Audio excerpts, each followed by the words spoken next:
はい、そこのあなた。日本語を勉強したいんでしょう。字幕なしでアニメを見たいんでしょう。はい、皆さんこんにちは、アリソンです。日本在住5年目になりました。やばい。今回のビデオは完全に初心者向けなんです。日本語学習の始め方や知っておきたいことを紹介します。So hello everyone and happy new year. I am wearing the striped shirt that you all bullied me into keeping. So thank you because it's very comfortable. It is a new year. And I know a lot of people have probably made like language learning resolutions. So I thought this would be a great time to talk to you guys about some things that I would do to learn Japanese from the beginning, from scratch. If I had to go back in time, please don't make me go back in time. So I have prepared 8 tips for you guys. So let's jump on into it. Okay, let's start. Starting with the most important tip. Number 1, actually just start studying. Especially if you just made this your resolution. You're Googling all these ways to study, so you're watching this video. Don't click away till the end. So you're just Googling all these ways, right? And you're like, okay, I should do this and this. And you make like a big plan and that's just stop it. Stop planning. You don't need some master schedule. I mean, you need like a general idea, sure. But what you need to do is set yourself a reasonable goal. You're not gonna be speaking like Dogen or something like super fluently in a year. I so wish that we could all do that. Maybe you will, but I mean, come on, let's be realistic. So you have the goal, then you work towards it, you just start studying. Make it a routine. As soon as it's a routine of yours, it's gonna be so much easier. So from there, you're doing your best. Don't be a perfectionist about Japanese or any language. You will wanna be a perfectionist, I know, but don't. You'll understand if you keep watching. Number 2, don't put off learning how to speak. So many people, especially if you're self-studying, will just study textbooks or online resources while ignoring a very significant part of the process, which is speaking. I know, it's really hard. I struggle with it a lot, but it's kind of pointless to study Japanese if you can't hold a conversation at the end of the day. And I have a great recommendation to help remedy this. Today's sponsor, Italki. So whether you want to become better at like understanding, listening, or speaking, and you just want to find a compatible teacher with the right level for you, then Italki is a great resource. At Italki, you can learn Japanese with high-quality native Japanese speakers. These teachers offer customized one-on-one lessons where you can discuss any topic you want at any time, anywhere. And what's great is that you pay per lesson. So there's no subscription or commitment. You just want to try it one time, go ahead. And I've even taken a Japanese lesson myself just recently, so I can attest to how good it is. Roll the clip here. Oh. 月に1回でもそれでも月に1回通ってるんですね。まあ池袋のポケモンセンターがすごく好きなので。どうして池袋のポケモンセンターなんですか？なんか一番大きいと思いますから。あとピカチュウスイーツというなんかカフェがあって、はい、お店もこうデザートが食べられるお店もあるんですか？そう、なんかワッフルがポケモンの形にしているだからそうですか。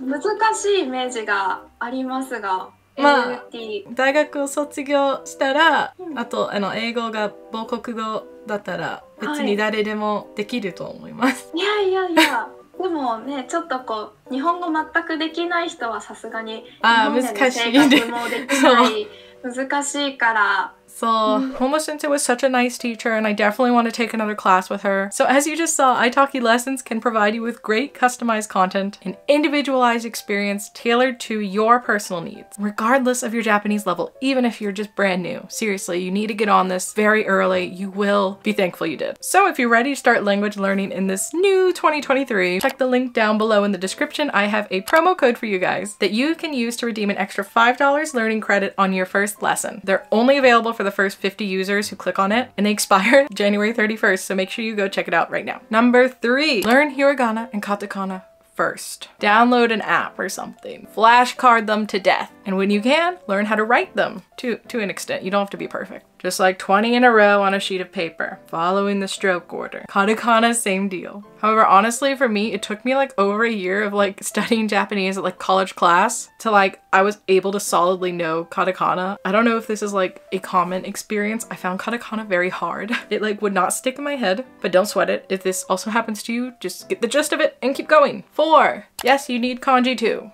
Don't you try to weasel your way out of it. I know you want to, but don't do it. You will look a little ridiculous if you show up to Japan and you can like speak fluent Japanese from your italki lessons, but then you can't read like niku for like meat or something on the menu, you know? It's fine if you want to prioritize like speaking over reading or vice versa, but if you have like a huge gap in skill, you're gonna regret it one day, I promise you. I've met people like this in Japan who like can't read at all. Now, some people want to be super perfectionisty and learn all the kanji before they even like touch grammar or anything like that, really. Like, oh my God, don't do that either. No. Stop. Okay, some people do learn it successfully, but like you wouldn't be able to speak Japanese for like the year or two you're like only studying kanji, so that kind of sucks. I don't know, it's just my opinion. If you want to do it that way, okay, but I'm warning you. For kanji, I think you kind of want to learn as you go, like how Japanese kids learn kanji in school. First, they master hiragana, katakana, and then they introduce kanji slowly. Not really slowly, but you know. The kanji are introduced to them throughout the entirety of their standardized learning education. So like they learn like 1200 over the 6 years of elementary school, and then the rest in like middle school. But you don't need to take 6 to 12 years. Well, maybe you could, because I kind of did, but okay. Number 5, experiment with different approaches. I see a lot of people who just buy like one textbook at the beginning and then they stick with it. They force themselves to, even if they don't like it. Now, there's a lot of different textbooks for Japanese out there these days. Some are aimed at like overall Japanese, some are aimed at just JLPT stuff. They all have different feels, really. They do. So don't be afraid to just try another textbook if it's not working. It can add up a little bit, but it's worth it compared to like suffering through a textbook you hate. Number 6, don't limit yourself to just textbooks for Japanese exposure. You will probably need a well-rounded approach consisting of a whole bunch of stuff like, yes, textbooks, but then also apps, podcasts, anime, YouTube, conversation partners, etc. You should try a bunch of different things over the course of your studying and just see what you like best, see what works for you, because we're all different. Experimenting with these and just finding a few that work for you will go a long way so you don't hate studying Japanese. You will hate it if you only use a textbook, I promise. 7, you need input and output. The input is definitely the easiest for self-studying. And for input, I always recommend things like anime, podcasts, dramas, and especially YouTube. And as a beginner, like a total beginner, all of these with subtitles, totally fine. I would just try to be more cognizant of like the language a bit more and try to recognize words that you've already learned. There will be some words, you just have to pick them out. Output, however, is a lot harder if you're alone. So conversation partners like through italki, great one, classic. Nothing is going to be better than speaking practice with a native speaker. But other ways I recommend are things like writing diary entries, whether like handwritten or on your phone if you don't want to do all the kanji stuff.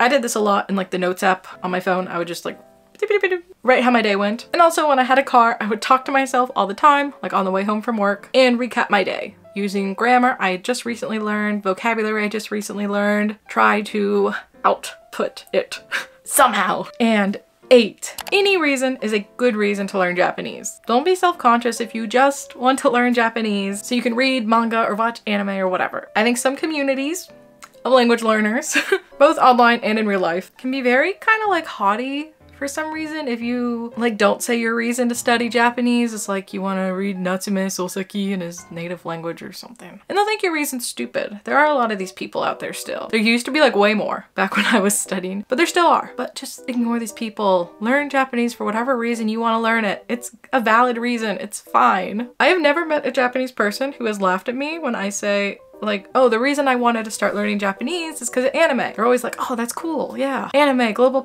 superpower, yeah. Something like that. And I didn't tell people that was the reason for a long time because I was embarrassed. But then once I started to, I was like, come on, this is not embarrassing. As long as you feel motivated to learn the language and you're enjoying it, that's all that matters. And your interests and your reasons for learning Japanese are probably gonna just like blossom out from the anime seed or whatever the seed is. And you're gonna have like a bunch of different reasons for wanting to learn Japanese. Like anime is now not my only reason at all. I mean, I live here. You do you. All right, you guys, thank you so much for watching today's video. Let me know down below in the comments if you have any other tips I did not mention for like beginning Japanese learners. Everyone has different methods. Everyone has different advice. Just start learning, please. And once again, thank you to today's sponsor, italki. And make sure you check out the promo code I have down below in the description for $5 off your first lesson. And I'll see you guys back here again next week as always. Bye!